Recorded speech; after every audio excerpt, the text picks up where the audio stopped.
안녕하세요. 믿는 도끼에 발등 찍힌다는 게 바로 이런 일일까요? 저에게 이런 일이 생길 줄은 몰랐는데 참 착잡하네요. 저는 결혼해서 애들을 낳고 기르다 보니 벌써 초등학교에 가야 할 나이가 가까워졌네요. 애들 교육은 정말 잘 시키고 싶은 저희 부부였던지라 생각 끝에 저희 부부는 강남 학군으로 이사를 했습니다. 없는 형편의 한 이사인지라 서울 땅값은 너무 비싸고 집을 구하려 하니 너무 비싸더라고요. 생각 끝에 애들 교육에 관심이 많은 친한 가족과 함께 집을 구해서 살기로 했습니다. 다들 애들 교육에 열정이 있다 보니 이런 일도 가능하게 되었던 것 같아요. 그렇게 열심히 몇 달 동안 돈을 모은 끝에 저희는 빌라 한 채를 같이 살 수 있었고 그 빌라에서 같이 지내게 되었습니다. 돈을 모아서 건물주도 되고 쉐어하우스식으로 친한 가족과 매일 보면서 살 수 있으니 좋더라고요. 애들도 같은 유치원에 보내면서 서로 서울에서 적응하면서 살게 하고 초등학교 들어가기 전에 미리 친구도 만들어줄 수 있어서 좋았어요. 매일 집에 오면 다양한 음식들이 되어 있는 집도 너무 기분이 좋았죠. 오늘은 이 집 음식, 내일은 저 집 음식 나눠 먹기도 하고 주말은 그야말로 파티였습니다. 밤새 놀 수도 있고 일주일 동안 힘들었던 것을 친한 분들과 상담도 하고 이야기도 나누니 즐거웠죠. 저는 이 행복이 정말 오래 갈 줄만 알았습니다. 하지만 저의 이런 생각에는 서서히 금이 가고 있었죠. 여보, 요즘 옆집 너무 자주 놀러 가는 것 같은데? 저번에 땡땡이 학원 바래다 줄 시간인데 집에 없었다면서. 학원도 뭔데 애 혼자 가게 하면 어떡해. 우리 집까지 버스도 안 해주는데. 아직 애 어려서 시내버스 태우기는 위험하고 애 엄마라는 사람이 아무리 옆집하고 친하게 지내는 것도 좋지만 애 안전까지 걱정되게 친하게 지내면 어떡해. 계속 지나칠 정도로 옆집과 친하게 지내는 아내. 처음에는 옆집과 원래도 진짜 친한데 아무래도 매일 볼 수 있다 보니까 옆집 여자와 더 친해져서 할 말이 많아져서 매일 가는 거겠지 했습니다. 하지만 너무 지나칠 정도로 옆집에 가는 아내는 점점 저를 신경 쓰이게 했어요. 오늘 이거 옆집에서 반찬 주셨어. 반찬도 받아오고 옆집 땡땡씨가 면도기 하나 샀는데 당신한테도 주고 싶다고 해서 갖고 왔어. 아내가 너무 많이 옆집에 가서 아이를 신경 쓰는 시간도 줄어들어서 화가 정말 있는 대로 났던 저는 아내가 건네주는 반찬과 면도기가 정말이지 보기 싫었습니다. 저도 모르게 반찬과 면도기를 아내 쪽으로 던졌죠. 바닥에 스치면서 깨지는 반찬 그릇, 그리고 바닥에 그대로 튕겨져 나가는 면도기. 놀란 아내의 표정. 옆집에 뭐 꿀이라도 발라놨나 보지? 우리 애부터 잘 신경 쓰면서 옆집에 가서 놀아. 아니면 옆집에 애들도 있겠다. 애들도 데려가서 놀던가. 저는 아무래도 옆집 여자에게 아내와의 거리를 조금 더 줬으면 좋겠다는 생각에 저는 옆집 여자에게 연락을 했습니다. 땡땡씨, 요즘 아내가 땡땡씨 집에 너무 많이 놀러 가는 것 같은데 그 때문에 요즘 땡땡이 학원 갈 시간에 혼자 가기도 하고 아내가 땡땡이를 너무 갈수록 신경 쓰지 않는 것 같아요. 그래서 그런데 땡땡씨가 조금 힘들 수 있겠지만 우리 아내랑 당분간 거리 좀 더 줄 수 있겠어요? 제가 아무리 뭐라고 해도 말을 안 들어서 골치가 아프네요. 부탁 좀 할게요. 그런데 옆집 여자인 땡땡씨의 입에서 나온 말은 충격 그 자체였습니다. 아, 땡땡씨, 요즘 땡땡씨가 저희 집에 많이 오셨나 보네요. 요즘 저는 아는 언니가 하는 카페에서 일구해서 그 카페에 자주 일 다니고 있어요. 그런데 저희 남편은 아무래도 요즘 재택근무 시기니까 집에서 종종 일하는데 두 사람 꽤 친해졌나 보네요. 그래도 땡땡씨가 걱정하시니까 남편한테 좀 거리는 두라고 말해 둘게요. 자주 옆집 남자를 보러 놀러 갔다는 아내. 아내가 생각보다 털털한 성격에 옆집 남자와 잘 맞는 성격이 있어서 크게 신경을 쓰지는 않았습니다. LP판을 좋아하는 아내와 옆집 남자. 둘은 저희가 쉐어하우스를 하기 전부터 LP판을 보러 돌아다니기도 했기 때문에 저는 LP판을 보거나 음악 얘기를 하러 만난 거겠지 하고 크게 신경을 쓰지 않았죠. 하지만 저는 이때부터 조금씩 아내에 대한 이심을 해야 했음을 뒤늦게 후회하게 되었습니다. 어느 때부터인가 주로 오후에만 옆집에 드나들던 아내는 밤 늦은 시간에 들어오기 시작하더군요. 친구를 만나고 왔거나 일을 대신해주고 왔다는 아내. 하지만 귀가 시간이 점점 늦어지고 하는 아내를 보면서 점점 의심이 들었습니다. 하지만 그럼에도 불구하고 아이를 학원에 바래다주고 또 잘 데리고 오는 아내를 보면서 정말 친구를 만나고 왔겠지 하고 불안한 마음을 좀 누그러뜨리려 했습니다. 정말 빈틈이 없으면서 늦게 오는 아내한테는 어떠한 의심의 실마리도 주지 않았었죠. 하지만 아침에 잔뜩 화장을 하고 가고 집에 올 때는 뭔가 알 수 없는 변화가 느껴지는 아내. 수상한 남자 향수가 나는 아내를 통해서 뭔가 알 수 없는 의심이 들었습니다. 내가 어떻게 아내를 의심하게 되지? 내 말도 잘 들어주고 그저 착하디 착한 아내를. 이런 생각이 들면서도 알 수 없는 소름 돋는 기분에 계속해서 아내를 의심하게 될 수밖에 없었습니다.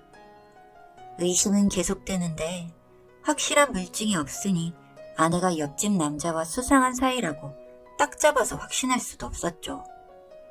저는 수소문 끝에 증거를 잘 잡아준다는 흥신소를 알게 되었습니다. 요즘 세상에도 흥신소가 있다는 게 신기하기도 했고 가끔 영화 같은 걸 보면 조금 깡패들도 많아서 걱정이 되었지만 흥신소에서는 그런 걱정 없이 깔끔하게 제게 정보들을 잘 갖다 주더군요. 저녁 시간에 만나서 밥을 먹고 숙박업소로 들어가는 아내와 옆집 남자의 사진, 서로 껴안고 입을 맞추는 두 사람의 사진 등등. 흥신소로부터 온 편지 봉투에서 사진을 꺼내서 하나하나 보는 저는 손이 떨리고 정신이 나가버릴 것만 같았습니다. 혹시 아니겠지 했지만 둘이 이런 사이일 줄이야. 게다가 제가 알지 못하는 엄청난 사실도 포함되어 있더군요. 그 두 사람이 저희가 쉐어하우스로 살기 전부터 이미 만나왔다는 사실이었죠. 그러니까 저만 몰랐다는 거지 옆집 남자가 일하는 회사에서는 옆집 남자가 다른 친한 여자가 있다는 사실이 바다하게 퍼져 있는 게 아니겠습니까? 아무것도 모르고 옆집 남자를 매일 챙겨주고 있는 착한 옆집 여자, 그리고 아무것도 모르고 당해온 저. 정말 화가 머리 끝까지 났습니다. 그러니까 이 둘은 이미 계획을 하고 쉐어하우스를 하자고 한 거란 소리니까요. 어떻게 해야 할까 하다가 두 사람이 특히 금요일에 만나서 저녁을 먹고 숙박업소에 간다는 흥신소 사장님의 말에 따라서 저는 흥신소 사장님과 두 사람을 덮칠 계획을 짰습니다. 숙박업소 쪽에는 바람난 아내를 잡으러 왔다고 미리 말을 해두었죠. 저와 사장님은 숙박업소 앞쪽 식당에서 미리 식사를 하고 있었습니다. 참 오랫동안 흥신소 하면서 느끼는 거지만 불륜사건 맡을 때마다 대신 잡아들이는 토끼값도 있지만 마음 한켠이 답답도 합니다. 서로 잘 이해하면서 사시면 좋을 텐데 한쪽이 바람을 피운다는 것은 이미 그 이해의 수준을 벗어났을 수도 있다는 것이니까요. 밥을 먹으면서 초조해하는 저에게 흥신소 사장님이 해주신 말. 사장님의 말을 들으면서 제가 부족한 남편인지 대체 아내에게 뭐가 부족하게 했는지 하고 자괴감도 들면서 마음이 크게 복잡해졌습니다. 그럼과 동시에 내가 대체 쉐어하우스를 왜 허락을 했었는지 정말 과거의 저를 찾아가서 죽이고만 싶은 심정이 들었습니다. 밥을 먹다 보니 숙박업소 앞에 두 남자가 나타나더군요. 그냥 딱 봐도 아내의 뒷모습이었죠. 바로 빠르게 결제를 하고 저는 두 사람의 뒤를 밟았습니다. 숙박업소에는 아무래도 미리 말을 해놨기 때문에 저희는 쉽게 두 사람의 옆방으로 키를 받을 수가 있었습니다. 이 숙박업소 사장님이 흥신소 사장과 잘 아는 관계였기에 망정이지 그게 아니었다면 일이 힘들어질 뻔했겠죠. 여튼 그렇게 두 사람을 잡으러 엘리베이터를 타고 올라가면서 계속해서 식은땀이 흘렀습니다. 너무 놀라거나 하지 않았으면 좋겠다는 흥신소 사장님의 말도 들리지 않았죠. 그리고 복도에 도착한 순간 저는 그야말로 너무 놀랄 수밖에 없었습니다. 방에 제대로 들어가지도 않은 채 서로 끌어안고 입을 맞추고 있는 두 사람. 이미 한꺼풀씩 벗겨지고 있는 아내. 들키지 않도록 이런저런 각도로 사진을 찍는 흥신소 사장님. 누가 보는지 안 보는지도 모른 채 계속해서 뜨겁게 입을 맞추는 두 사람을 보면서 제 정신은 뜨겁게 타들어가기 시작했습니다. 잠시 후 방으로 들어가는 두 사람까지 보고 났더니 그야말로 전 다리가 풀려서 주저앉아버리고 말았습니다.